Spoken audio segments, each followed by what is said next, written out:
कहानी की शुरुआत हान हाओ ग्रुप के मालिक 500 से होती है, जो एक बहुत ही आलीशान पर बिना प्यार की जिंदगी जीता था। असल में 500 ने अपनी बीवी सियो यान से सिर्फ उसके पिता के कारोबार की वजह से शादी की थी। वहीं सियो यान ने अपनी जिंदगी में कभी कोई काम नहीं किया था, पर फिर भी उसे लगता था कि सारे पैसे के ऊपर उसका ही हक होना चाहिए। अपने ऑफिस पहुंचकर 500 को एक कारपेंटर के बारे में पता चला, जो अपनी दुकान खाली करने को तैयार नहीं था, पर उन्हें वो दुकान अपने अगले प्रोजेक्ट के लिए किसी भी हालत में चाहिए थी। और इसीलिए 500 ने अपने खास आदमी मिस्टर बैंक को वो दुकान किसी भी हाल में खाली करवाने को कहा। उधर वो जून की नाम का कारपेंटर बहुत ज्यादा घबराया हुआ था, क्योंकि वो जानता था कि किसी भी वक्त 500 के गुंडे उसकी दुकान पर आते ही होंगे। और थोड़ी ही देर बाद मिस्टर बैंक अपने आदमियों के साथ वहां पहुंचा और जूनकी से कहा कि तुम सीधा सीधा साइन कर दो, वरना तुम्हारे हाथ काट के मैं खुद साइन करवा लूंगा। जिसके बाद बेचारे जूनकी ने डर के मारे साइन कर ही दिए।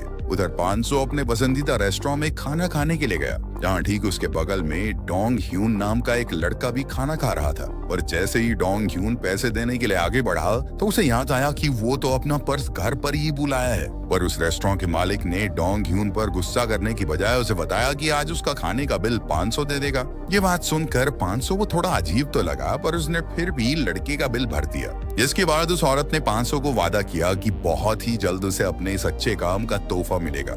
थोड़ी ही देर बाद डोंग ह्यून एक इमारत के कोने पर चढ़कर एक जूते को निकालने की कोशिश में लगा हुआ था। और जैसे ही वो उस जूते के पास पहुंचा, तो अचानक से उसका पैर फिसल गया और वो सीधा नीचे खड़े 500 के ऊपर आकर गिर गया। कुछ देर बाद जब 500 की आंख खुली, तो एक नर्स ने उसे बच्चा कहकर बुलाया, जो 500 के लिए काफी अजीब था। और जैसे ही वो अपने कमरे से बाहर निकला, तो उसकी नजर दूसरे बिस्तर पर पड़े अपने शरीर पर पड़ी, जिसे देखकर वो हैरान हो गया। पर इससे पहले कि वो कुछ समझ पाता, कारपेंटर जूनकी ने उसे अपना बेटा बताते हुए गले लगा लिया।